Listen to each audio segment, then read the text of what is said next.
Hello friend, સ્વાગત છે તમારું મારી ગુજરાતી રસોઈ ટિપ્સ ચેનલમાં। તો આજે આપણે બનાવીશું કાચી કેરીનો મોરબ્બો। તો આ મોરબ્બો તમે ઉપવાસમાં પણ ખાઈ શકો છો અને 1 વર્ષ સુધી સ્ટોર કરીને રાખી શકો છો।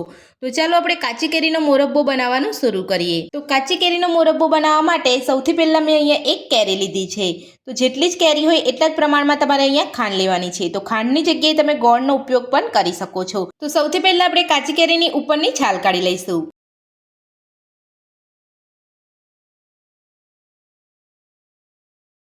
તો કેરીની ઉપરની છાલ આપણે અહીંયા કાઢી લીધી છે। તો હવે આપણે કેરીને ધોઈ લઈશું। તો કેરીને આપણે અહીંયા ધોઈ અને કોરી કરી લીધી છે। તો હવે આપણે તેની અંદરથી છીણ પાડી લઈશું।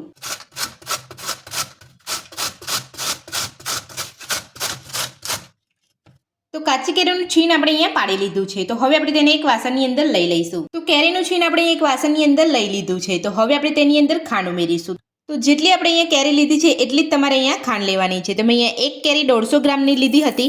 તો મેં અહીંયા 150 ગ્રામ જેટલી ખાંડ ઉમેરું છું। હવે આપણે બધું સરસ મિક્સ કરી લઈશું।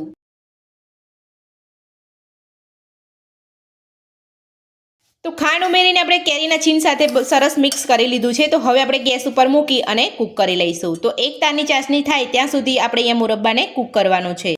તો આ રીતે તમે ગેસ ઉપર મૂકો એટલે ખાંડ ઓગળે ત્યાં સુધી હલાવતા રહેવાનું છે। તો મીડિયમ ફ્લેમ ઉપર જ તમારે અહીંયા મોરબ્બાને થવા દેવાનું છે। તમે ફૂલ ગેસ કરશો તો તમારે અહીંયા કેરીનું પાણી જલ્દી બળી જશે અને જે છીણ છે એ અહીંયા ચવડ થઈ જશે અને મોરબ્બો તમારો અહીંયા સારો નહીં બને। તો ખાંડ ઓગળે ત્યાં સુધી આપણે અહીંયા મિક્સ કરતા જઈશું।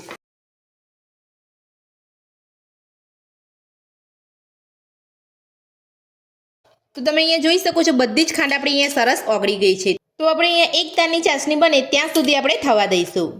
તો તમે અહીંયા જોઈ શકો છો મોરબ્બાનો કલર પણ અહીંયા ધીરે ધીરે બદલાવા આવ્યો છે।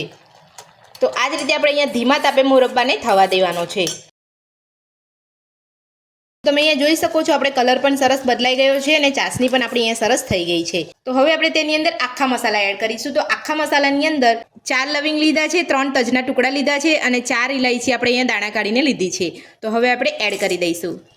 તો આટલા જ મસાલા આપણે અહીંયા એડ કરવાના છે। આપણે અહીંયા મીઠું પણ એડ નથી કરવાનું। તો આ રીતે તમે મોરબ્બો બનાવશો ને તો તમે ઉપવાસમાં પણ ખાઈ શકશો। તો હવે આપણે બધું સરસ મિક્સ કરી લઈશું।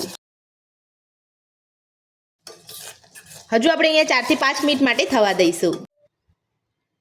તો તમે જોઈ શકો છો ચાસણીનો આપણે અહીંયા 1 તાર આવી ગયો છે। તો હવે આપણે અહીંયા ગેસની ફ્લેમ બંધ કરી લઈશું। તો મેં અહીંયા ગેસની ફ્લેમ બંધ કરી લીધી છે અને તમે જોઈ શકો છો આપણો મોરબ્બો એકદમ સરસ અહીંયા મરચું ઉમેર્યા વગર પણ એકદમ સરસ કલર આવ્યો છે।